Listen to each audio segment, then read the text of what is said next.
Hello everyone, कैसे आप सब लोग। चलिए शुरू करते हैं आज का टॉपिक थर्मिस्टर। थर्मिस्टर आपका क्या है? Thermistor is a kind of register whose resistivity depends on temperature. It is a temperature sensitive device. यानी थर्मिस्टर आपका क्या है? एक प्रकार का रजिस्टर है, रेजिस्टेंस है, प्रतिरोध है, जिसकी रेजिस्टेंस की वैल्यू, जिसकी रेजिस्टिविटी किसके ऊपर डिपेंड करती है? टेम्परेचर की। तो हम लोग सिंपली एक लाइन में कह सकते हैं ये थर्मल रजिस्टर है। ठीक है, क्या कह सकते हैं? ये एक थर्मल रजिस्टर है, यानी कि एक ऐसा रेजिस्टेंस, एक ऐसा प्रतिरोध जिसकी वैल्यू किसके ऊपर डिपेंड करती है? टेम्परेचर के ऊपर डिपेंड करती है।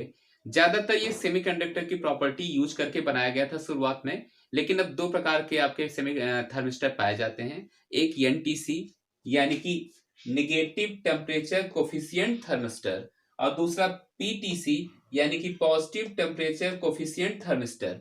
अब दोनों हैं क्या? पहले एनटीसी देख लेते हैं।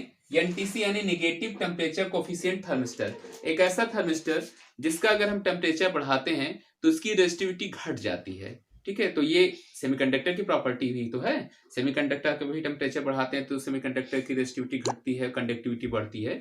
तो एक प्रकार से सेमीकंडक्टर की प्रॉपर्टी यहाँ पर यूज की गई है। तो आप कह सकते हैं कि एक ऐसा रेजिस्टेंस, एक ऐसा थर्मिस्टर जिसका टेम्परेचर बढ़ाने पे उसकी रेजिस्टिविटी घट जाए, उसका रेजिस्टेंस कम हो जाए, तो आपका क्या कहलाता है? फर्स्ट टाइप का एनटीसी कहलाता है, यानी नेगेटिव टेम्परेचर कोफिशिएंट। और सेकंड हमारा है पॉजिटिव टेम्परेचर कोफिशिएंट या पीटीसी, यानी कि अगर हम टेम्परेचर बढ़ाते हैं तो उसके रेजिस्टेंस का मान क्या हो जाता है? बढ़ जाता है। तो दो कैटेगरी में पाया जाता है, और आप यहाँ पर इसका सिंबल देख सकते हैं, ये थर्मिस्टर का सिंबल है। ठीक है, इसके बाद आगे हम लोग चलते हैं, देखते हैं कि कैसे बनाया जाता है, इसका कंस्ट्रक्शन क्या है। थर्मिस्टर को बनाने के लिए हम लोग मेटल ऑक्साइड यूज करते हैं, मिक्सचर ऑफ मेटल ऑक्साइड। जैसे हम लोग ले लेते हैं मैग्नीज का, निकल का या कॉपर का ऑक्साइड ले लेते हैं, और उनको फिर हम लोग क्या करते हैं? Heating under pressure, high pressure पे उनको हीट करते हैं। ये पहला हमारा स्टेप होता है।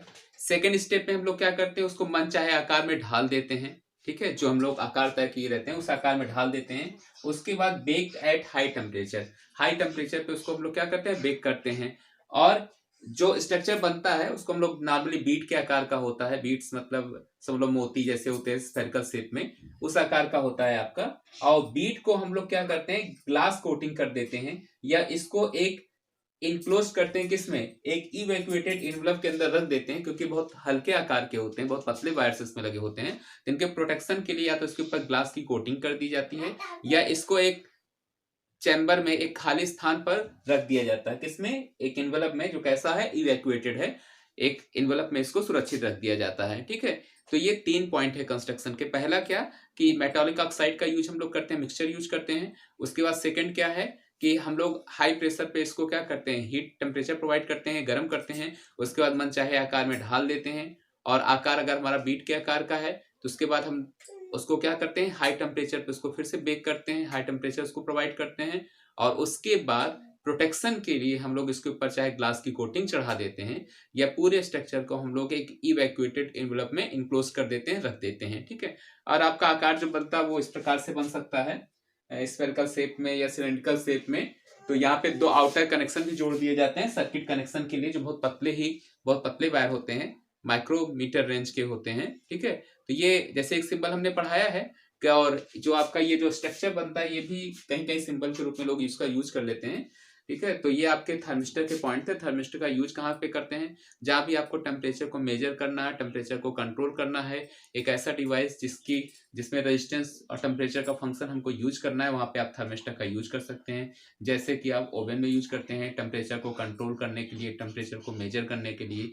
लिक्विड लेवल डिटेक्टर में यूज किया जाता है। जहां भी आपको रेजिस्टेंस और टेम्परेचर से संबंधित फंक्शन चाहिए, वहां पे आप थर्मिस्टर का यूज कर सकते हैं। ठीक है, तो ये हमारा थर्मिस्टर का टॉपिक था।